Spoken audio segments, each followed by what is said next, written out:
Au matin, Marie est folle de joie et d'allégresse.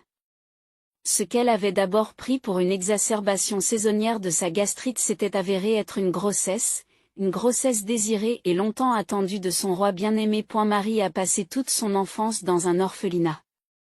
Elle ne se souvient que très peu de ses parents.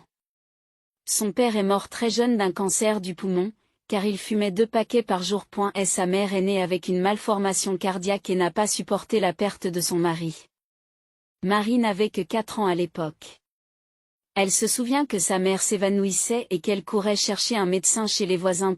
Sa mère avait été sauvée à plusieurs reprises, mais elle refusait d'être hospitalisée. Il n'y avait personne d'autre pour s'occuper de Marie. Marie se souvient que quelqu'un a dit à l'enterrement qu'elle l'aimait tellement qu'elle ne voulait pas de traitement. Elle voulait être avec lui. Elle ne s'en rendait pas compte. Marie a été emmenée dans un orphelinat où les éducateurs lui ont gentiment expliqué la nouvelle routine, les autres enfants et les règles. Marie était obéissante, mais très renfermée, comme la plupart des enfants de l'orphelinat. Elle a obtenu son diplôme, est allée à l'université et a rencontré un jeune homme, mais il s'est avéré être de ceux qui ne s'intéressent qu'aux relations physiques. Il se peut que toutes les filles rencontrent de tels individus. Les garçons ne sont pas très sélectifs lorsqu'ils sont jeunes, et les filles sont encore si naïves. Après avoir survécu à cette petite tragédie, Marie a relevé la tête et a continué à avancer. Elle était très seule. Marie a travaillé dans un magasin de fleurs et a même suivi des cours de fleuriste. Elle adorait travailler avec les fleurs. Elle se sentait comme une fée. Même si personne ne lui offrait de fleurs, elle en était entourée en permanence et en prenait soin. À l'âge de 24 ans. Marie a réalisé qu'elle voulait s'occuper d'autre chose que de fleurs. Elle voulait un homme dans sa vie, au moins un. Elle n'était pas une mauvaise personne, mais elle avait été traumatisée, ce qui lui rendait extrêmement difficile de nouer des relations. Marie s'est rendue compte qu'elle s'était enfermée entre 4 murs et a commencé à essayer de changer. Elle a acheté un chat et a commencé à aller au cinéma tous les samedis. Elle avait des connaissances avec lesquelles elle pouvait parfois discuter ou demander conseil. Grâce aux réseaux sociaux, la communication était devenue plus facile à cette époque. Bientôt, Annette Roy. Il venait d'obtenir son permis de conduire et travaillait comme chauffeur de taxi. Lorsqu'il l'a aperçue marchant sous la pluie, il a ralenti près d'elle. « Bonjour, vous avez besoin d'un chauffeur ? » lui demande-t-il en baissant la vitre. Non, merci. Je n'ai pas d'argent pour un taxi. À vous Marie, honnêtement. Et je ne travaille pas en ce moment. Je vais vous raccompagner, proposa l'inconnu. Marie monta dans la voiture, ayant terriblement froid et ne voulant pas s'enrhumer. Dans la voiture, il y avait une musique agréable et calme, et le chauffage était allumé. Marie se détendit rapidement et une conversation détendue s'engagea. Roy l'a raccompagnée chez elle. Le lendemain, il était là à 7 heures du matin. Il l'a attendue pendant 2 heures pour la conduire au travail. Je me sens mal que vous perdiez votre temps à m'attendre. Vous devez avoir des clients, n'est-ce pas ? Elle m'a répondu. Non, il a menti. À partir de ce jour, ils sont devenus inséparables. Roy devint la seule personne à qui Marie confiait ses peines et ses soucis. Et elle devint pour lui un rayon de lumière et de bonheur. 2 âmes solitaires se sont rencontrées et ont rempli leur vie respective de joie. Un soir, alors qu'il se rend chez elle pour lui faire une surprise, il remarque que de la fumée s'échappe de l'appartement voisin. Il s'avère que le fer à repasser du voisin a pris feu. Le feu s'est propagé et la fumée est entrée dans l'appartement de Marie. Elle venait de rentrer du travail et s'était endormie. Roy a donné un coup de pied dans la porte, manquant de se casser l'épaule, et a porté Marie hors de l'appartement, qui était déjà en feu. Après cet accident, il l'a emmenée dans l'appartement qu'il louait. C'est ainsi qu'ils ont commencé à vivre ensemble. Ils sont sortis ensemble pendant 1 an, jusqu'à ce que Roy décide de gagner de l'argent pour leur mariage. Il a trouvé un emploi par le biais d'une annonce dans la capitale. Et elle a mis sa voiture au garage et est partie en promettant de revenir dans 2 mois. S'il vous plaît, décrochez le téléphone. Il faut que je vous annonce la grande nouvelle. Marie chuchota en réponse au bip, mais malheureusement elle ne put joindre Roy. Elle se dit qu'il devait être occupé au travail, et qu'elle pourrait l'informer de sa grossesse plus tard. Roy la submergeait. Elle avait hâte de le partager avec quelqu'un. Cependant, elle n'avait pas de famille et Marie avait commis une erreur en annonçant sa grossesse à son patron. Il avait l'habitude d'être gentil avec elle et il communiquait bien. Mais après avoir appris la grossesse, il est devenu nerveux et a demandé à Marie de démissionner volontairement. Je n'exigerai rien, mais j'ai besoin d'un emploi maintenant. Je me sens bien, dit le patron en secouant simplement la tête. Vous allez commencer à prendre des congés, des jours de maladie. Je ne peux pas me le permettre. Mes affaires ne marchent pas bien. Je n'ai que 3 magasins dans la ville et il n'y a pas beaucoup de clients. Parfois, je dois travailler presque sans faire de bénéfices. Marie est choquée. Elle signe silencieusement la lettre de démission et part en emportant son dernier salaire. Que doit-elle faire maintenant? Qui embaucherait une femme enceinte?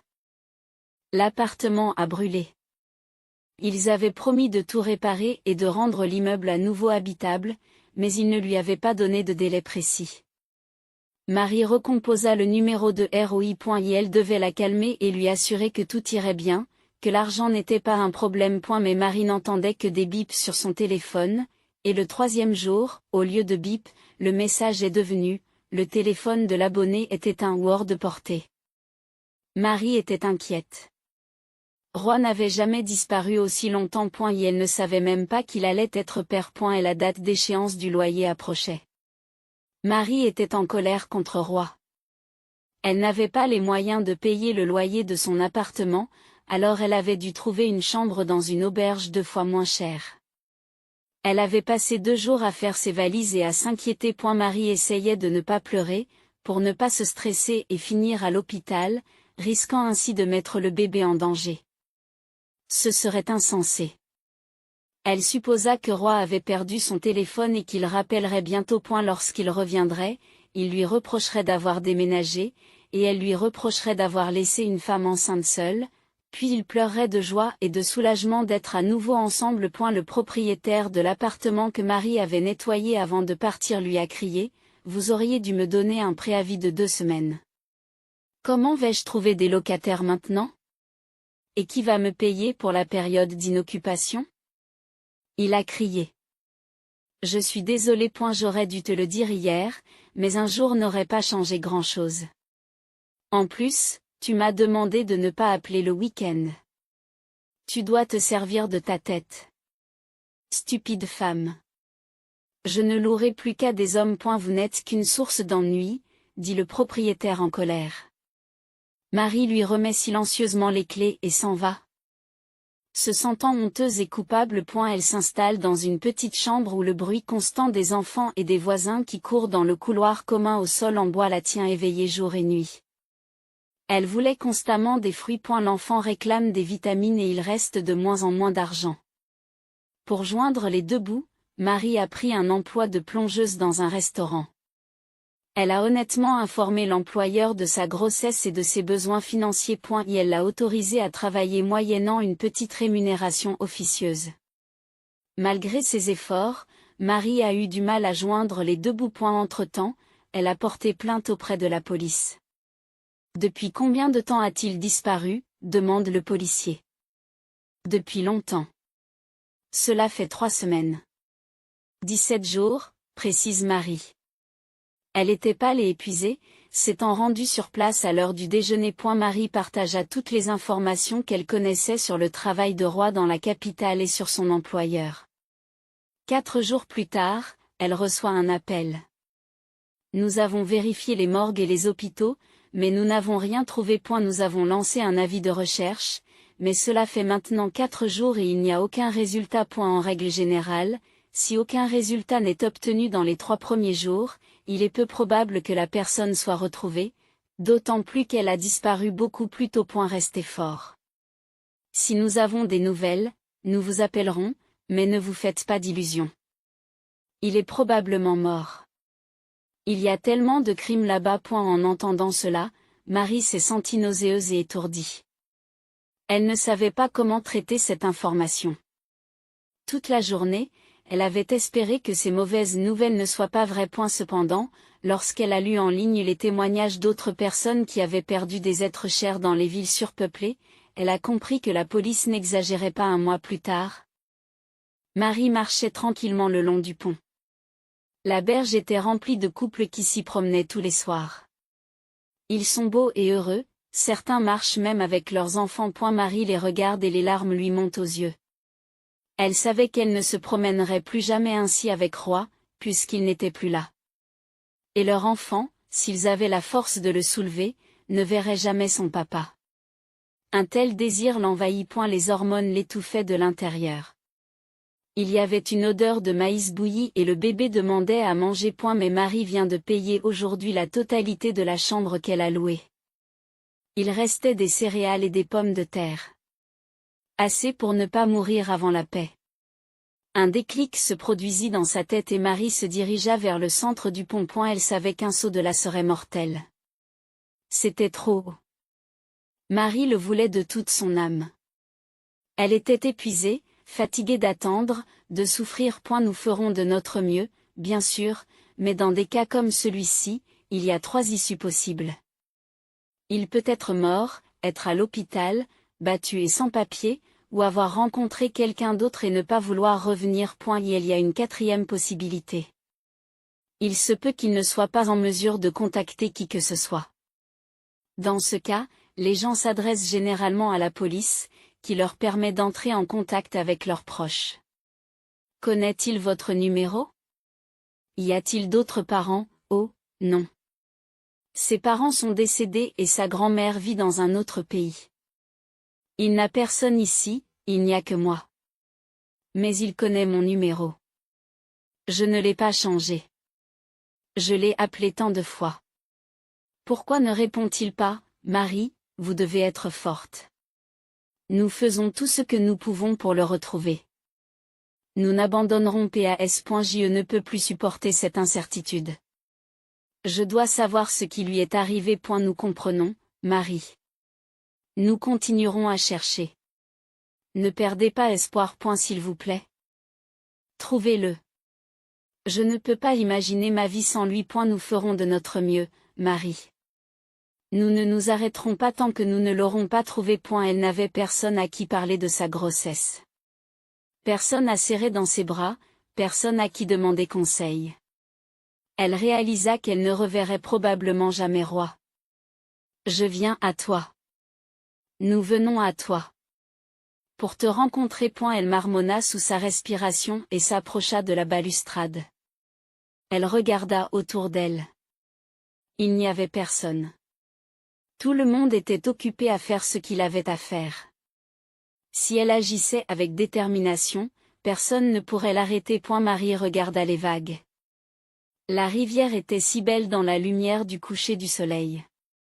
Les larmes lui montent aux yeux. Elle voulait vivre, mais pas comme ça. Pas comme ça. Elle respira, se souvenant du visage de son bien-aimé, et réalisa qu'elle était prête à faire un pas, car personne n'avait plus besoin d'elle ici. Soudain, quelqu'un lui saisit le bras. Marie tressaillit et se retourna. Arrête de penser à ça, lui cria Théon au visage. Une femme aux cheveux gris et crépus. J'étais juste, allons-y, dit l'étrange femme avec fermeté, comme si elle était le professeur de Marie. Sans lâcher la main de Marie, la femme l'emmena vers un étalage de maïs et lui acheta 2 épis. C'est pourquoi faire? Se demanda Marie. Pourquoi faire? L'un pour toi, l'autre pour ton bébé. Et pendant que tu manges, dis-moi pourquoi tu as voulu sauter. Tu ne voulais pas seulement mettre fin à ta vie. Vous avez presque pris la vie d'un petit être qui veut naître et vivre. Marie se demande qui peut bien être cette femme. Apparemment, elle travaillait à la clinique pour femmes et savait que Marie était enceinte. Bien que son baby bump ne soit pas encore visible, à l'exception d'un léger bourrelet, les gens autour d'elle ne semblaient pas se douter de sa grossesse. Elles se sont assises sur un banc dans un parc. Et Marie a savouré son maïs en pleurant. Le fait qu'elle ait failli franchir ce pas l'a soudain effrayée. Comment aurait-elle pu? Je suis tellement fatiguée. Tout va mal pour moi. Je n'ai pas d'argent. Pas même pour ce maïs. Mon fiancé a disparu dans la capitale. Je n'ai personne. Rien, à voix d'acheter d'HL. Et la femme secoue la tête. Et l'enfant? Savez-vous combien de personnes fortunées aspirent à avoir des enfants, mais ne peuvent pas les avoir? Vous pouvez tout acheter, sauf ceci. Et vous avez tout. Utilisez la santé et un bébé. Tu es plus riche que la plupart des gens qui t'entourent, lui dit la femme. Marie regarda ses yeux verts et essaya de se rappeler si elle l'avait déjà vu. Et vous devez travailler à la clinique pour femmes, demanda-t-elle. Non, je travaille ici. Je suis cartomancienne. C'est mon territoire. Je ne suis pas un imposteur. Je suis une vraie voyante, dit la femme avec dignité. Marie ne croyait pas à la voyance. Et comment avez-vous réalisé que j'étais enceinte, demanda Marie. Et la femme affirma. Je pensais que c'était une fille. Vous allez avoir un garçon. Vous allez accoucher naturellement, ne vous inquiétez pas. Tout se passera bien. Vous êtes en bonne santé et vous avez de petits problèmes de santé. Nous en avons tous. Il n'y a pas de mauvais œil ou de malédiction sur toi. Tu es pure et bonne. À moins que tu n'aies le cœur troublé. Marie a serré ses lèvres l'une contre l'autre. Ne perdez pas votre temps avec moi. Je n'ai pas d'argent à payer. Je n'ai même rien à vendre. Je n'accepte rien des désespérés. Dieu lui-même m'a poussé en avant et je t'ai vu. J'étais au bord du gouffre, comme vous. Je veux juste aider. Si vous ne croyez pas à la voyance, c'est très bien. Je suis aussi un être humain. Voici mon numéro de téléphone. Si tu traverses une période difficile ou si tu as besoin de quelque chose, appelle-moi. Je travaille dans le coin. Propose la femme. Marie prit la carte de visite, sur laquelle on pouvait lire. Si chic Teresa. Cela paraissait tout à fait invraisemblable. Je m'appelle Marie. Merci de m'avoir sauvée. Je ne recommencerai pas, vraiment. Je dois être folle. Juste des hormones. Et j'avais vraiment envie de cette arnaque. Marie sourit avec gratitude. Teresa lui a rendu son sourire et lui a pris la main. Je vois beaucoup de pertes dans votre vie. Tu as perdu tes parents quand tu étais petite. Vous avez grandi dans un orphelinat, entouré de nombreux enfants. Les traumatismes de l'enfance ont laissé des traces dans votre âme. Mais ce n'est pas aujourd'hui que tu dois mourir. Demain était le jour où nos chemins devaient se croiser. Le chemin sombre sous tes pieds est maintenant derrière toi, et tu as déjà mis le pied sur le chemin lumineux. Tout ira bien dans ta vie à partir de maintenant. Je vois un mariage et la richesse arriver très bientôt. Marie hérité. Je vous le dis, mon fiancé a disparu. Va-t-il réapparaître, demanda-t-elle, pleine d'espoir. La voyante regarda les lignes sur sa paume. Je vois qu'il a disparu de votre vie. Vous êtes resté seul. Mais le mariage ne se fera pas avec lui. Ce sera avec quelqu'un d'autre. Un homme aux cheveux roux. Marie a retiré sa main. Ça suffit, vraiment. Tout cela est absurde. Ne vous vexez pas, mais je suis maintenant comme une veuve. J'ai perdu l'amour de ma vie. Est-ce que j'épouserais un autre homme, un riche homme aux cheveux roux? Me regarderait-il, moi, une mendiante? Qui voudrait d'une orpheline enceinte? Je sais que tu veux bien faire, mais tu brosses un tableau trop rose. Je n'y crois pas. Teresa a haussé les épaules. Ce n'est pas grave, chérie. Ne fais rien d'autre de stupide. Ce bébé veut naître et vous apportera le bonheur. Tu as vu ça dans ma paume aussi, demande Marie. Non, je te le dis en tant que mère. J'ai 3 fils et je suis la plus heureuse des mamans. Après avoir dit au revoir à Teresa, Marie est partie. Leur conversation a été, bien sûr, stupéfiante. Alors qu'elle partait, une autre femme, apparemment une cliente régulière, s'est approchée de Teresa et lui a demandé de lui lire l'avenir. Apparemment, Teresa était connue de nombreuses personnes ici, et beaucoup croyaient en ses paroles. Cependant, pour Marie, Teresa n'était qu'une femme au foyer ordinaire, à la retraite, qui avait trop regardé les défis psychiques et qui faisait maintenant de la voyance sur le pont les jeudis. En rentrant chez elle, Marie a vu un billet froissé voler sur la route. C'était un billet de $100. Elle a regardé autour d'elle. Comme il n'y avait personne, Marie a décidé de garder l'argent pour elle. Eh bien, la mèche blanche a commencé, dit-elle en souriant. Marie se rendit au magasin et acheta quelques provisions. Elle a bénéficié d'une bonne réduction à la caisse grâce à une promotion. La chance était à nouveau de son côté. Dès au retour à la maison, Marie a pris un sédatif. La pensée qu'elle avait failli sauter du pont l'effrayait. À quoi pensait-elle? C'est stupide. En s'endormant le soir, elle se dit que ce n'était peut-être pas si grave. Certes, Roy lui manquait et c'était une perte énorme, mais elle ne pouvait rien y faire. Elle ne pouvait que continuer à vivre. Le lendemain, son patron a augmenté son salaire et lui a dit que la période d'essai était terminée. Marie s'est avérée être une employée responsable. Marie était heureuse de cette belle journée. Tout allait pour le mieux. Le cuisinier du restaurant a appris que la plongeuse attendait un enfant et a commencé à lui apporter de temps en temps des fruits et des friandises. Teresa était-elle vraiment voyante? Le même soir, en rentrant chez elle, Marie faillit être renversée par une voiture. La voiture a soudainement tourné au coin de la rue et Marie s'est tordu les jambes si brusquement qu'elle est tombée sur la route. Et la voiture était chère et a eu le temps de ralentir. Un jeune homme est sorti de la voiture. Marie avait peur qu'il se mette à lui crier dessus. Elle ne supportait pas d'être grondée depuis son enfance. Elle ne supportait pas d'être grondée depuis son enfance. Je suis désolée, c'est arrivé si vite, dit l'homme en l'aidant à se relever du trottoir. Elle leva les yeux vers lui et lui sourit.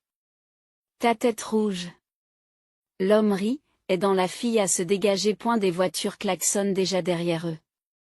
Mécontente d'avoir dû faire un détour par une énorme voiture blanche qui traversait la voie de circulation en sens inverse. Oui, mais pourquoi cela vous fait-il rire?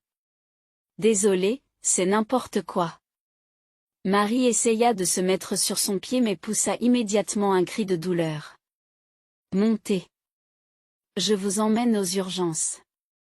Merci. Marie monte dans la voiture. Et la conversation s'engage comme s'ils se connaissaient depuis toujours. L'homme se présente. Il s'appelle Jason. Il conduit Marie dans une clinique privée et l'accompagne personnellement chez un médecin qu'il connaît. Nous devons faire une radiographie, annonce le médecin. Marie secoue la tête. Non, je ne peux pas. Je suis enceinte. Je ne veux pas exposer le bébé à des radiations inutiles. Quoi qu'il en soit, ça va guérir, dit Jason, bouleversé par ce qu'il a entendu. Il était prêt à tomber amoureux d'elle, mais il s'avérait qu'elle était enceinte. Le médecin acquiesce. Dans ce cas, espérons qu'il n'y a pas de fracture. Ça n'en a pas l'air. C'est probablement une entorse. Je vais mettre un bandage et vous donner de la pommade. Elle ne fera pas de mal au bébé. Elle contient du menthol et des herbes. Frottez-la et la douleur disparaîtra. Lorsque Marie a quitté le bureau avec Jason, celui-ci l'a regardé dans les yeux. Vous êtes donc marié. J'ai remarqué que vous ne portiez pas de bague, alors j'ai supposé que vous étiez célibataire. Marie sourit. Non, je ne suis pas mariée. Je suis célibataire. Seule et enceinte, acquiesce-t-elle. Cela arrive aussi, dit Marie. Jason sourit et lui demande son numéro de téléphone avant de la raccompagner chez elle. Marie ne croit pas que la prophétie de Teresa va se réaliser. Pourtant, à sa grande surprise, Jason la rappelle le soir même. Comment va ta jambe? Lui demande-t-il. Elle va très bien. Elle ne fait presque pas mal. Tu n'aurais pas dû t'en faire, répond Marie. Tu sais, j'ai une proposition complètement folle à te faire. Tu vas être choqué, dit Jason. Marie hausse les sourcils, allongée sur le canapé de sa petite chambre. Veux-tu m'épouser? Demande-t-elle en souriant. Il y a eu une pause à l'autre bout du fil. Puis Jason a répondu. En fait, oui. Marie éclate de rire. Je vais tout expliquer tout de suite. Le fait est que je viens d'une famille très riche. J'ai 24 ans et on me presse de me marier. Mon père m'a limité l'accès à l'argent car il vit à l'étranger et ne revient que rarement. Et ma mère en a assez que je sorte en boîte, que je boive et que je ramène une fille différente à la maison tous les soirs. Oh, tu es le mari parfait, dit Marie en riant. Jason rit aussi. Tu as tout à fait raison.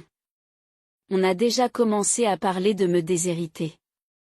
Ma mère veut des petits-enfants. J'ai été un enfant tardif dans la vie de mes parents, un bébé surprise. Et ma mère dit donc qu'elle vieillit et me met constamment la pression. Je la comprends, mais je ne suis pas prête à fonder une vraie famille. Je n'ai que 24 ans. Beaucoup de gens de ton âge ont déjà 2 enfants. Tu ne peux pas trouver une fille convenable? Jason soupire. Je n'ai jamais été amoureux. Je crois que ce n'est pas pour moi. J'aime des filles différentes et j'aime mon style de vie. Je suis comme ça. Et c'est dans mes gènes.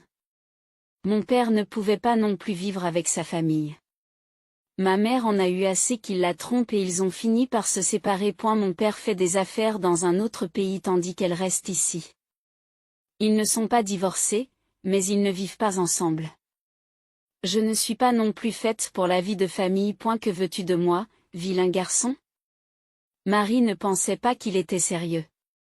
Elle voyait Jason comme un garçon drôle qui n'avait pas encore grandi. Épouse-moi. Tu as dit que tu étais seule avec le bébé. Et j'ai vu où tu vis. C'est une décharge délabrée. Personne ne devrait vivre là. Je vous offre une vie de luxe. Vous et votre enfant ne serez pas démunis. Nous signerons un contrat de mariage. Mes parents m'obligeront à le faire. Ton enfant aura mon nom sur l'acte de naissance. Et je serai le père. Et ma mère se calmera enfin. Marie a cessé de sourire. Pourquoi as-tu besoin d'une fausse famille? Ce ne serait pas plus simple d'arranger les choses avec tes parents? Ou au moins de demander à une de tes copines de te faire un enfant. Offre-leur les mêmes conditions et ce sera ton propre enfant. Tu pourrais t'installer, suggère Marie. Non, ce n'est pas pour moi. Je ne veux pas d'enfant. Ma mère ne le sait pas, mais j'ai subi une vasectomie. Une fille a essayé de me faire chanter en prétendant qu'elle était enceinte de mon enfant. Elle voulait m'épouser pour de l'argent, bien sûr. Et nous n'avons couché ensemble qu'une seule fois. Je suis toujours prudent. Ces mensonges ont été démasqués. Elle n'était pas enceinte du tout. Je suis allée à la clinique et j'ai été opérée. Maintenant, personne ne peut profiter de moi comme CA.ET. Je peux continuer à m'amuser comme avant. Marie, je comprends que ma proposition soit inattendue. C'est fou, interrompt Marie. Oui. Tu as raison. Mais je me suis pris d'affection pour vous. Si ce n'était de ta situation, je voudrais t'ajouter à ma liste d'amis. Je t'ai proposé un rendez-vous et j'ai essayé de te mettre dans mon lit. Honnêtement, je suis comme CA. Je ne peux pas m'en empêcher. Mais tu es une fille bien et nous pouvons nous aider mutuellement. Nous nous marierons et tu pourras vivre avec moi pendant que je continuerai à faire la fête comme avant. Tu mentiras à ma mère en lui disant que je travaille pour qu'elle ne me dérange pas. Elle sera heureuse et gardera ton enfant. C'est si mal que ça? Tu as dit aujourd'hui que tu étais orphelin. J'ai pensé que ce serait parfait pour nous. Réfléchis grec, d'accord? Tu seras bien loti et ton enfant ne sera pas dans le besoin. Qu'est-ce que tu pourrais demander de plus? Marie réfléchit pendant des jours. Ce qui la troublait le plus, c'était que Roy n'avait pas encore été déclaré mort. Si on le retrouvait? Comment expliquerait-elle qu'elle a épousé quelqu'un d'autre? Et que ferait-elle alors? L'espoir ne veut pas mourir en elle et Marie décide de refuser. Mais le lendemain, alors qu'elle fait la vaisselle au restaurant, Marie change d'avis. Il lui est difficile d'être seule. Elle imagine comment elle vivra son accouchement. À qui laisserait-elle le bébé? Comment travailler? De quoi vivre? Marie a compris dès le début qu'elle devrait probablement chercher de l'aide dans l'un de ces centres pour mères en situation difficile. Voilà que Jason lui offre la possibilité de ne pas avoir à se soucier de la nourriture et d'un toit. Pourquoi y renoncerait-elle? Oui. Roy était l'amour de sa vie. Mais Jason ne l'entraîne pas dans son lit. Il lui offre seulement un toit. Sa vieille mère aura un petit-fils. Et le fils de Marie aura une grand-mère. Il n'aurait pas pu faire autrement. Ce n'est pas seulement une option. C'est la meilleure chose qui lui soit arrivée depuis longtemps. Marie a rappelé Jason pour lui dire qu'elle était partante. C'est super. Ne vous inquiétez pas. Nous ne serons mari et femme que sur le papier. Je te promets de ne pas te draguer. Je serai ton associé. Jason, et si le père de mon enfant revient, demande Marie. Je ne peux pas l'exclure. Il a disparu dans la capitale, est allé travailler et n'est pas revenu. Je l'aime toujours. Jason soupire. Tu iras le voir. Je raconterai à ma mère que l'enfant n'est pas de moi. Il y a aussi la possibilité que je rencontre une fille que j'aimerais. Alors je romprai moi-même notre pacte. Et je devrais aussi inventer une histoire devant ma mère. Ce serait tellement plus facile si mes parents m'acceptaient tel que je suis. Mais après tout, ils ne cessent de me mettre la pression, de me faire chanter, de me marier presque avec la fille d'un ami de la famille. Marie sourit.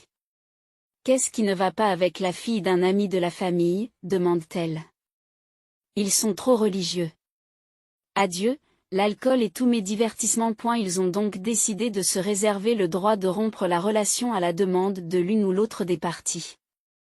Ce sera précisé dans leur contrat, que les parents de Jason ne doivent pas connaître. Le soir même, Marie a reçu un appel de la police. Son cœur se serre. Il l'avait trouvé. Elle s'est dit, Marie, bonsoir. Je t'appelle pour t'informer que Roy, Isla, n'a pas été retrouvé et n'a pas été déclaré disparu aujourd'hui. Si vous avez besoin d'un tel certificat, vous pouvez vous adresser demain à notre service. Marie a pleuré pendant longtemps. Toutes sortes de pensées lui viennent à l'esprit. Et si c'était de sa faute? Marie s'est giflée et s'est lavé le visage à l'eau glacée. Assez d'hystérie, dit-elle brutalement à son reflet dans le miroir. Tu fais ça pour le bébé de ROI. Et la réunion avec les parents de Jason se déroula comme d'habitude. Marie s'est affligée, mais en vain. Madame Pratt s'est révélée être exactement comme elle l'avait imaginé. Autoritaire, catégorique, mais bien élevée. Elle avait une coupe de cheveux très courte, des cheveux gris et une peau basanée. Incroyablement belle pour une septuagénaire. Elle avait l'air très bien pour son âge. Apparemment, elle vivait dans des salons de beauté. Jason a hérité de sa beauté. Les autres traits de caractère lui viennent de son père. L'entêtement, le désir de vivre comme il l'entendait et non comme on le lui disait. Le père de Jason est venu de l'étranger pour cet événement. La veille, Jason avait amené Marie dans une boutique où elle était gênée de se trouver. On va t'acheter quelque chose ici. Mes parents devraient voir que je m'occupe de toi depuis longtemps. Comme ça, je pourrais justifier certaines de mes dépenses de ces derniers mois, dit-il. Marie hausse les sourcils. Et quelles sont ces dépenses, si ce n'est pas un secret, demande-t-elle, essayant de mieux connaître son futur époux. Quel secret? Nous nous marions dans 5 minutes, dit-il en l'embrassant sur le dessus de la tête. J'ai dépensé l'argent pour mes fêtes. Marie secoue la tête d'un air de reproche. À ce moment-là, Stella, l'amie de Jason, est arrivée. C'était une fille parfaitement glamour, à côté de laquelle Marie se sentit immédiatement comme un plouc mal dégrossi. Voici ma Marie. Aidez-la, comme convenu. Jason lui fait un clin d'œil. La jolie fille regarda Marie et sourit. L'amie de Jason est mon amie. Bien sûr, nous ferons d'elle une super fille de Vogue, répondit Stella. Marie pensait rencontrer de l'arrogance, mais Stella s'est révélée très amicale. Elles se sont rapidement entendues. Jason n'a pas révélé à son amie les détails de leur accord, la présentant comme une connaissance qui avait besoin d'être habillée. Stella a aidé Marie à choisir toute une garde-robe, et Marie n'avait jamais acheté autant de vêtements en même temps. C'était une expérience formidable. Lorsqu'elles ont eu terminé, Jason est venu chercher Marie et ses affaires. Elles étaient prêtes à rencontrer ses parents. Et la légende a été répétée. Monsieur Pratt a parlé en privé à Marie. Il lui dit: j'espère que tu comprends que tu ne peux pas profiter de la situation de notre famille. Nous avons des avocats et le contrat de mariage sera rédigé de manière à nous protéger de toute poursuite éventuelle. Marie s'attendait à cette conversation. Jason l'avait prévenue, mais elle n'en était pas moins mal à l'aise. Avec colère, elle répondit: j'ai grandi dans un orphelinat. Je peux survivre à n'importe quelle situation comme un cafard. Je n'ai pas besoin de votre argent. C'est juste que, pour une raison ou une autre, Jason est amoureux de moi, et je suis amoureuse de lui aussi. Si je le quitte, je ne te prendrai rien. Pardonne-moi, je suis comme ça. Je ne savais pas que vous veniez de l'orphelinat, dit Monsieur Pratt. Je signerai tous les papiers que vous voudrez, mais ne me traitez pas comme un escroc. Si vous continuez à me regarder comme ça, je vais faire mes valises et partir. Je ferai n'importe quoi pour Jason, mais je ne tolérerai pas d'humiliation et je me fiche de votre richesse. Vous comprenez? Marie sent qu'elle a chaud et prend une grande respiration. Pratt s'excuse à nouveau et retourne avec Marie dans la salle à manger. Et la mère de Jason interroge ensuite Marie. Tu ne te souviens pas du tout de tes parents? Qui étaient-ils? Demande Madame Pratt. Maman, arrête. C'est pour ça que je t'ai évité tout ce temps. Papa et toi, vous ne vous souciez même pas de sa situation. Mais quel genre de personnes êtes-vous? Jason prit la main de Marie. Elle a souri et l'a regardée affectueusement. Ce n'est pas grave. Ne t'inquiète pas. Marie a répondu à toutes les questions de sa future belle-mère, y compris celles qui ont suivi. Elle a également précisé qu'elle ne tolérerait ni humiliation ni suspicion. La visite est terminée. Jason la raccompagne chez elle. Fais tes valises. Je viendrai te chercher demain. Selon notre légende, nous passerons la nuit ici ensemble, et demain tu emménageras avec moi. Dit-il. Marie acquiesce. D'accord, comme tu veux. Et si tes parents me le demandent, je dirai que tu étais avec moi. Il lui fit un clin d'œil et partit. Marie s'effondre sur le lit, complètement vidée. Les parents de Jason ont été ravis d'apprendre qu'il avait une petite amie qui attendait un enfant. Dans leur société, il était honteux de se marier à cause d'un bébé. Madame Pratt n'a donc pas voulu organiser un mariage somptueux à cause de la grossesse de Marie. Le lendemain matin, Jason est allé chercher la mariée, apporter tous ses sacs et les a mis dans la voiture. Dans l'un des sacs, j'ai vu des photos. C'est ton roi? Demanda-t-il. Oui, c'est lui. Les dernières photos sont de lui. Essaie de ne pas les montrer à ma mère. Elle aura des questions. Vous ne voulez pas être pris dans des mensonges. On en a déjà assez inventé. Oui, d'accord. Et mon conseil est de les numériser et de les sauvegarder dans le nuage. Ainsi, ils ne seront jamais perdus. Le mariage a été modeste, avec seulement quelques amis de la famille présents. Marie a appris à connaître tout le monde, mais elle n'a pas apprécié les regards moralisateurs. Les gens chuchotent et regardent fixement, ce qui fait que Marie ne se sent pas à sa place. Détendez-vous. Ces chacals vont bientôt rentrer chez eux, l'a rassuré Jason. Madame Pratt insiste pour que Marie porte une robe. Même si elle est d'un rose tendre que Marie n'aime pas. Mais elle a compris son rôle et sait tu. Marie n'est plus obligée de faire la vaisselle au restaurant et sa grossesse est suivie dans la meilleure clinique de la ville. De nombreux examens sont prévus et elle commence à se lasser de toute cette attention. Et la vie dans la nouvelle maison était beaucoup plus confortable que dans la petite chambre. Marie dispose d'une chambre spacieuse. Elle avait l'impression d'avoir un appartement dans la maison, avec une grande chambre, un bureau, un dressing, une salle de bain, des toilettes et une loggia. Elle a vu depuis les immenses fenêtres était absolument magnifique. Après le mariage, Jason a emmené Marie à la mer pendant une semaine. Pendant leur séjour, Jason recevait d'autres femmes dans la pièce adjacente. Marie les entendait la nuit, mais ne se plaignait pas. C'était la première fois qu'elle allait à la mer, elle voyageait en première classe et logeait dans un hôtel de luxe. Marie s'adapte rapidement à son rôle d'épouse idéale. Malgré l'obstination de Madame Pratt, Marie fait de son mieux pour lui plaire, et elles vivent paisiblement, sans se disputer. Cependant, Marie a toujours ressenti sa négligence et sa déception. Bien sûr, ce n'était pas le genre de belle-fille dont elle avait rêvé. Cependant, lorsqu'il s'agissait du fils de Jason, les yeux de Marie s'illuminaient. Elle attendait avec impatience l'arrivée de son petit-fils. Marie se sentait coupable de la tromperie, mais elle savait que si Jason n'avait pas accepté, Madame Pratt n'aurait jamais eu l'occasion de tenir le bébé dans ses bras et de l'appeler son petit-fils bien-aimé. Jason s'est peu intéressé à sa grossesse. Il n'était presque jamais à la maison. Marie mentait sur son attention, sur le fait qu'il l'appelait et qu'il s'inquiétait de la santé du bébé. À l'approche de l'accouchement, ils se sont vivement disputés au sujet du prénom du bébé. « Je veux participer au choix », a déclaré Madame Pratt.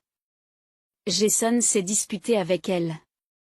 Il se rend compte qu'il n'a pas le droit d'intervenir. J'ai promis à Marie qu'elle choisirait elle-même le nom. Je lui donnerai mon nom de famille. Ne peut-elle pas au moins choisir le nom, dit Jason. Marie sourit, caressant doucement son gros ventre. Madame Pratt, quel nom aviez-vous en tête? Elle demande, curieuse de savoir quel nom prétentieux sa belle-mère suggérerait pour son petit fils. Je voulais suggérer le nom de roi. Je l'ai toujours aimé. C'est le nom que je voulais te donner, mais ton père a choisi Jason. Bien qu'il t'ait aussi donné un nom de famille et un patronyme, a répondu Madame Pratt. Marie regarde Jason et les larmes lui montent aux yeux. Elle ne s'attendait pas à entendre cela. Qu'est-ce qui ne va pas? Non, ne t'énerve pas. Je voulais juste faire une suggestion. Dit sa belle-mère, réalisant qu'elle avait parlé trop durement et offensé Marie. Non, non, c'est juste les hormones. Je suis désolée. J'aimais beaucoup ce nom. Je n'y ai même pas pensé, Madame Pratt. Je veux que mon fils s'appelle Roi. Marie sourit, prenant les mains de sa belle-mère. Notre fils, Jason, l'a corrigé. Marie a hoché la tête. Elle s'est mal exprimée, mais sa belle-mère a laissé passer. Elle était ravie que sa belle-fille ait accepté sa suggestion. Et la semaine suivante, elle n'a même pas jeté de regard méprisant à Marie. Jason est indifférent au nom de l'enfant. Marie se rend de plus en plus compte qu'il n'a jamais vraiment grandi. Malgré ses 24 ans, il se comportait comme un adolescent, bon, gentil et rusé.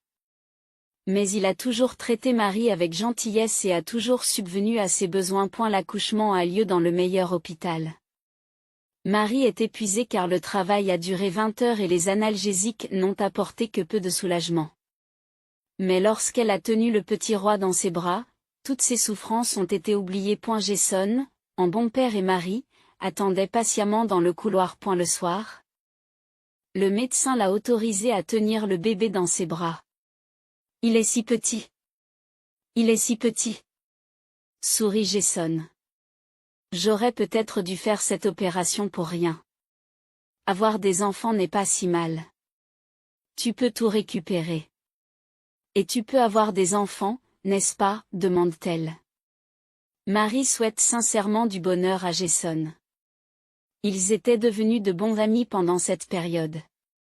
Marie savait qu'elle pouvait compter sur lui. Ils se sont soutenus mutuellement, protégeant leurs petits mensonges et jouant leur rôle respectif. Non, je ne suis pas encore aussi étonnée. Il rit doucement. Mais je te félicite, Marie. Que ce bébé soit toujours le plus heureux. Jason embrassa soigneusement le bébé sur le front et le rendit à sa mère. En fait, depuis lors, il le prenait rarement dans ses bras. Mais Madame Pratt ne quittait jamais Marie et le bébé. Elle s'occupait de lui ensemble. Sa belle-mère le sortait parfois toute la nuit, permettant à Marie de dormir. À au bout de quelques mois, elle se rendit compte qu'elle pouvait lui confier le bébé en toute confiance. Bien qu'elle soit troublée par son attachement total à l'enfant, Madame Pratt ne pensait qu'à lui, ne parlait que de lui. Marie craignait de devenir folle si la vérité était révélée. Et lorsque son fils eut 6 mois, le pire se produisit.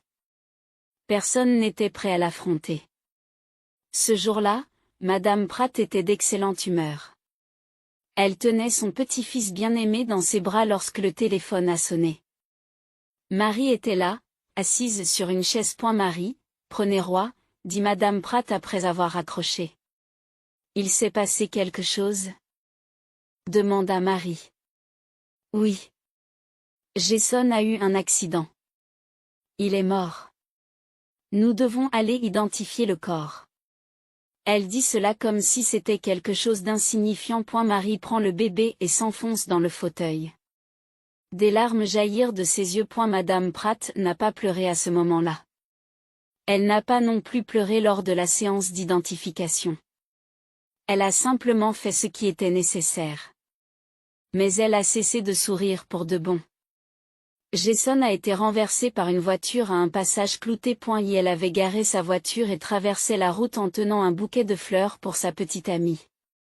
Une autre personne se précipitant pour livrer un courrier a heurté Jason, qui est décédé sur place avant l'arrivée de l'ambulance. L'accident a été attribué au fait que Jason portait des écouteurs. Le conducteur a été poursuivi et il y a eu des procédures judiciaires. Mais Madame Pratt et son mari n'y ont pas assisté. Et la belle-mère de Marie a choisi le cercueil avec une sérénité effrayante et a organisé la cérémonie d'adieu. Elle l'a organisée comme si elle ne se rendait pas compte de ce qui s'était passé. Ce n'est que lorsqu'ils sont arrivés au cimetière qu'elle a éclaté en sanglots. Elle pleura longtemps, des nuits entières. Marie était à ses côtés et essayait de la soutenir. Le père de Jason est parti immédiatement après les funérailles. Marie lui a demandé de rester avec sa femme, mais il a dit qu'il ne pouvait pas rester. Après les funérailles, Madame Pratt n'a pas quitté sa chambre pendant plusieurs jours, jusqu'à ce qu'elle croise Marie par hasard dans la cuisine. Marie était venue avec son fils dans les bras. Puis-je, demanda Madame Pratt, vieillie d'une douzaine d'années d'un seul coup. Marie acquiesça et lui donna l'enfant dans les bras. Marie comprit qu'elle avait besoin d'une distraction car elle considérait Roy comme le fils de Jason. Son prolongement. Un jour, elle entra dans la chambre de sa belle-mère et ne la trouva pas. L'enfant avait également disparu. Marie a commencé à paniquer. Elle a commencé à appeler, mais le téléphone portable de Madame Pratt se trouvait chez elle, sur son lit. Marie enfila un pull et sortit en courant dans la cour. Elle a fait le tour et s'apprêtait à appeler la police lorsqu'elle a croisé sa belle-mère à la porte. Mon Dieu, où étiez-vous? J'étais si inquiète. Marie arracha le bébé des bras de sa belle-mère. La femme a haussé les sourcils. Je suis juste allée au magasin avec Roy, j'ai décidé de lui faire plaisir, je lui ai acheté un jouet. Pourquoi cette panique? Marie prend l'enfant et rentre dans la maison. À partir de ce jour, l'idée de quitter cette maison lui revient de plus en plus souvent à l'esprit. Le jardin d'enfants, où elle voulait emmener son fils avant de rencontrer Jason, acceptait les enfants à partir d'1 an et demi. Il y a une crèche pour ces bébés. Marie avait pensé à tout. Elle avait quelques économies. Intuitivement, elle se rendait compte qu'un jour, elle devrait quitter cette maison. C'est pourquoi elle économise de l'argent. Elle pouvait maintenant louer un appartement normal, ne pas se précipiter pour trouver un emploi et ne pas se soucier de l'argent pendant au moins 6 mois. Mais Marie ne pouvait pas quitter sa belle-mère. Jason avait été si gentil avec elle, et il ne lui pardonnerait pas si elle découvrait que Marie lui avait simplement enlevé son enfant, qu'elle considérait comme un petit enfant. Ils ont continué à vivre ensemble pendant 1 mois. Savez-vous pourquoi Jason s'est écrasé? Demanda Madame Pratt. Marie se crispe. Madame Pratt n'avait pas parlé de son fils une seule fois, depuis le jour de sa mort. Il traversait la route avec des écouteurs. Elle est arrivée chez sa maîtresse et s'est dirigée vers elle en lui parlant avec ces mêmes écouteurs. Le saviez-vous? A demandé Madame Pratt sans embâge. Marie secoue la tête. Craignant que ses yeux ne la trahissent. Vous croyez que je n'ai pas tout compris depuis le début? Tu crois que je n'ai pas vu que tu cherchais juste une excuse pour t'enfuir de cette maison? Je t'ai entendu appeler ton ancien travail. Marie est déconcertée. Elle est restée assise, silencieuse, à regarder sa belle-mère. Vous avez tout faux. Je vais vous expliquer. La belle-mère sourit. Qu'est-ce que j'ai mal compris? Vous croyez que je ne savais pas que Jason et vous étiez de mèche depuis le début? Je sais parfaitement que Roy n'est pas mon petit-fils. Je ne sais pas où mon fils vous a trouvé et pourquoi vous avez commencé cette pièce. Marie a regardé sa belle-mère droit dans les yeux. Il n'y avait rien à perdre. Nous l'avons rencontré par hasard et nous nous sommes mis d'accord. Mon fiancé avait disparu. J'étais seule. Je n'avais rien à manger. J'ai accepté par désespoir. Mais croyez-moi, je n'avais aucune intention malveillante. Marie soupire, soulagée d'avoir tout révélé. Madame Pratt la regarde avec dédain. Il en a toujours été ainsi. Jason a toujours tiré des chats ternes de la décharge, des chiens, et il vous a tiré à la fin. Il avait un bon cœur. J'ai fait un test ADN. Je voulais te faire honte il y a longtemps. Mais j'ai réalisé que Jason n'était pas stupide, ce qui signifie qu'il savait que le bébé n'était pas le sien. Alors il est parti. Et maintenant, tout ce qui me reste, c'est Roy. Et je me fiche qu'il ne soit pas de mon sang. Je suis attachée à ce garçon. Marie était confuse. D'accord, nous restons. Tant que tu ne veux pas qu'on parte, je reste avec toi. Je comprends tout. Et je ne te quitterai pas, dit-elle. Tu ne me comprends pas. Tu peux continuer ton chemin. L'enfant restera avec moi. Comme tous mes amis savent que j'ai un petit-fils, je ne te laisserai pas traîner notre nom dans la boue. Et je ne vous laisserai pas déshonorer le nom de mon fils. Vous ne prouverez jamais à personne que le bébé n'est pas celui de Jason. Vous comprenez? Et si vous le faites, je dirai que vous êtes une droguée. Je vous accuserai de fraude. Et je vous enlèverai le bébé au tribunal. Comme vous le savez, j'ai assez de relations et d'argent pour le faire. Marie a eu froid à l'intérieur. Qu'est-ce que tu racontes? Vous êtes stupide? Je dis que tu peux rester à la maison, mais seulement en tant que nounou pour Roy. C'est mon fils, cria Marie. C'est mon petit-fils. Et si tu essaies de t'enfuir, tu ne le reverras plus jamais. Et la belle-mère se lève et part. Marie serre Roy contre elle. Cette femme a suffisamment de ressources pour réaliser ce qu'elle prépare. Marie est en état de choc. La simple idée d'être séparée de son fils la terrifiait au plus haut point. Roy était son monde. Elle ne vivait que pour lui. Chaque jour, il la regardait avec les yeux de son père et lui rappelait son amour. Marie se souvint soudain de sa rencontre avec la voyante sur le pont, de la façon dont elle l'avait sauvé, de la façon dont elle lui avait donné sa carte. Marie la chercha longtemps, fouillant dans tout ce qui se trouvait dans la pièce, mais ne la trouva pas. Lorsque sa belle-mère emmena Roy se baigner, Marie composa son numéro. Bonjour, Teresa. Vous ne vous souvenez probablement pas de moi. Je m'appelle Marie. Elle raconte toute l'histoire à la voyante, qui lui promet de l'aider. Le lendemain matin, Teresa est entrée dans leur maison en uniforme de femme de chambre. Madame Pratt fait appel à l'assistance de l'agence presque tous les jours pour satisfaire ses caprices. Cette fois-ci, par miracle, Teresa est arrivée.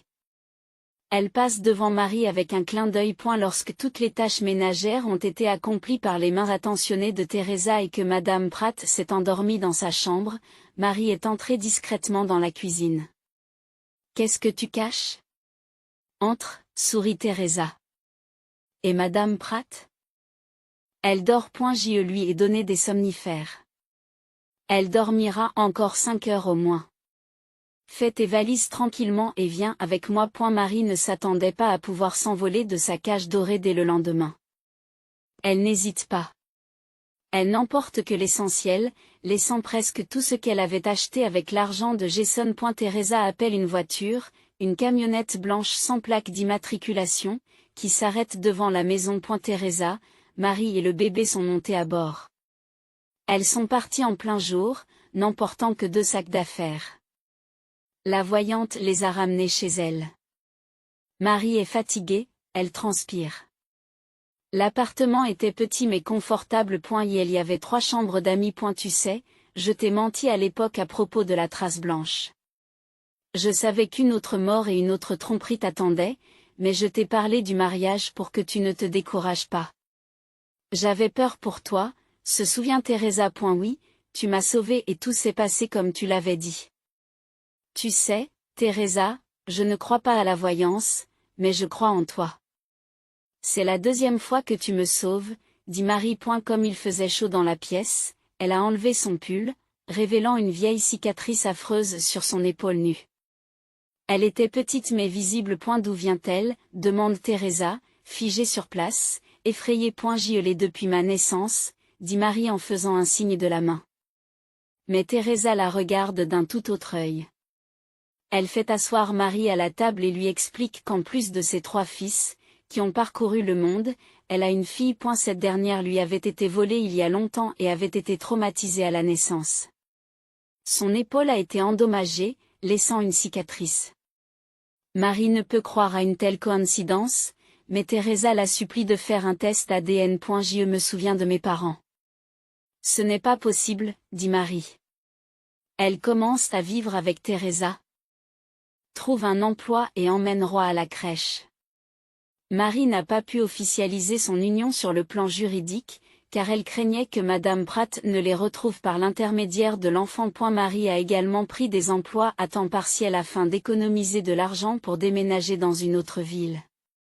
Teresa les hébergeait, leur donnait à manger et les aidait en toutes choses, comme une mère autochtone. Un mois plus tard, il a été révélé que Marie et Teresa étaient bel et bien mère et fille. Marie se demandait encore comment cela était possible en se souvenant de ses propres parents. Elle sait qu'elle doit mener une véritable enquête pour découvrir la vérité. Elle a retrouvé un vieil ami de son défunt père qui lui a dit que ses parents avaient eu des difficultés à avoir un enfant. La mère de Marie avait prié pour avoir un enfant. Soudain, une petite fille est apparue sur le pas de leur porte. Ils ont décidé de ne pas l'emmener aux autorités et ont payé pour que Marie soit enregistrée comme leur propre fille. À l'époque, la documentation était confuse. Marie a donc retrouvé sa mère biologique et Teresa a retrouvé sa fille qu'elle pleurait tous les soirs depuis des années.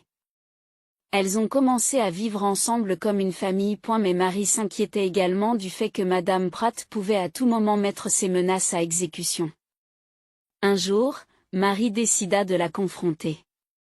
Elle est entrée dans la maison de Madame Pratt et a trouvé dans la cuisine une femme âgée et solitaire qui buvait du whisky. Marie ne l'avait jamais vue boire de l'alcool auparavant. Pourquoi êtes-vous venue? Demande Madame Pratt. J'y suis venue vous dire que j'en ai assez de me cacher. Je veux faire une trêve. Je veux que vous arrêtiez d'essayer de m'enlever. ROI. Je ne te cherchais pas. Il ne me reste plus beaucoup de temps de toute façon. Il s'est avéré que Madame Pratt était en phase terminale depuis longtemps et que la mort de son fils l'avait paralysée. La femme avait simplement peur d'être seule et menaçait Marie par peur. Après avoir révélé cette vérité, Marie a invité Teresa à rencontrer Madame Pratt. Teresa a regardé la main de Madame Pratt et a vu que sa ligne de vie se terminait bientôt. Tu vivras encore longtemps. N'ayez pas peur. La maladie va reculer. Et Marie et son fils seront toujours avec vous. Tout ira bien, dit Teresa en regardant Madame Pratt dans les yeux. Ce n'est qu'à leur retour à la maison que Teresa avoue à sa fille que son ancienne belle-mère ne vivra pas plus d'1 an.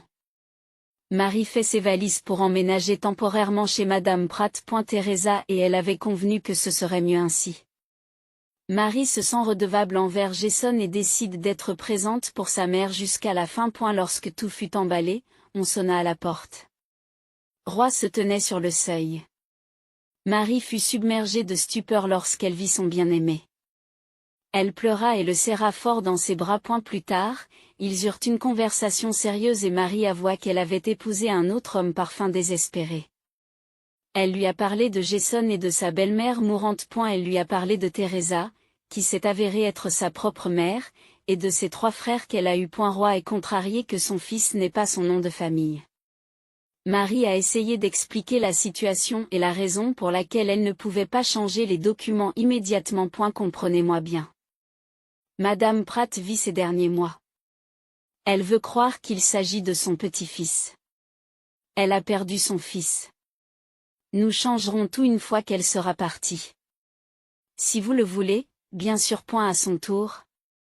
Roy lui raconte qu'il a été victime d'un vol et qu'il est resté 6 mois dans le coma.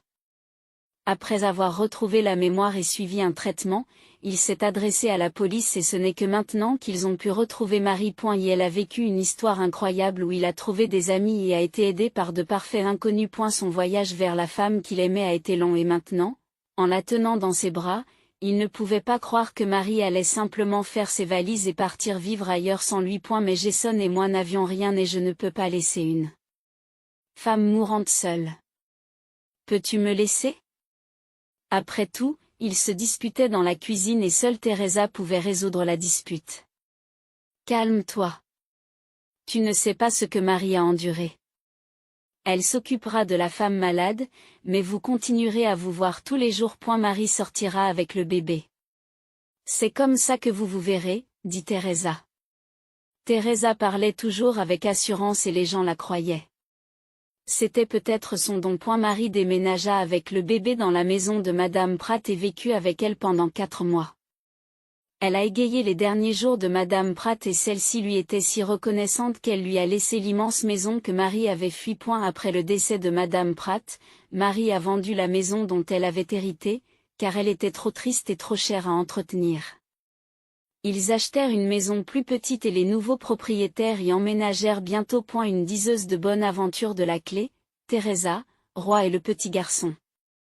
Les fils de Teresa, les frères et sœurs de Marie, leur rendent souvent visite. Roy et Marie sont heureux et prévoient d'avoir un deuxième enfant. Teresa dit qu'ils auront d'autres bébés.